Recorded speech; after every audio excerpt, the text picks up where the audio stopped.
Pardon, messieurs, pardon.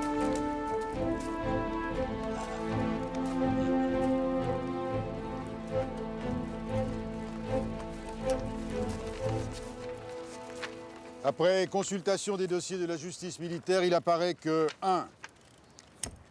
Monsieur Roger Salingro, soldat de 2e classe au 233e régiment d'infanterie, fait prisonnier par les Allemands le 7 octobre 1915, a été jugé par contumace, comme c'était la règle en pareil cas, par le Conseil de guerre de la 51e division.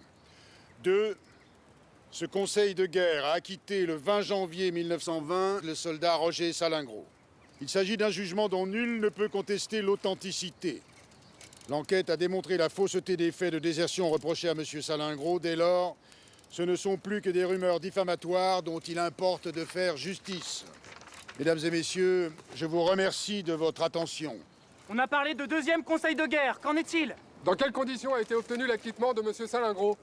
Il ne sera répondu aujourd'hui à aucune autre question. Nous atteignons aujourd'hui, mon cher Jackson, des sommets himalayens dans le grotesque et la mauvaise foi. Vous avez vu la tête de Daladier? Oh bah mettez-vous à sa place, il peut pas sentir Salingro, il est obligé de le défendre. Ah, bel exemple de solidarité gouvernementale. Le fusilleur de la Concorde et le déserteur de la Grande Guerre. Pardon, ma petite Amélie, je ne vous ai pas présenté Pierre Gaxot. C'est le rédacteur en chef de Candide, l'une de nos plus brillantes plumes nationales. Mon cher Pierre, je vous présente Amélie Deschamps, une de nos meilleures recrues.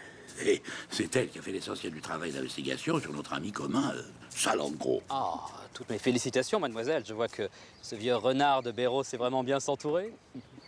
Ah, tenez, d'ailleurs, je vous donne ma carte si, d'aventure, vous étiez las des foucades de ces messieurs. Faites-moi signe. Et ne vous faites aucune illusion, hein, mon vieux. Quand on a la chance de travailler avec Gringoire, on rêve rarement d'aller noircir du papier ailleurs.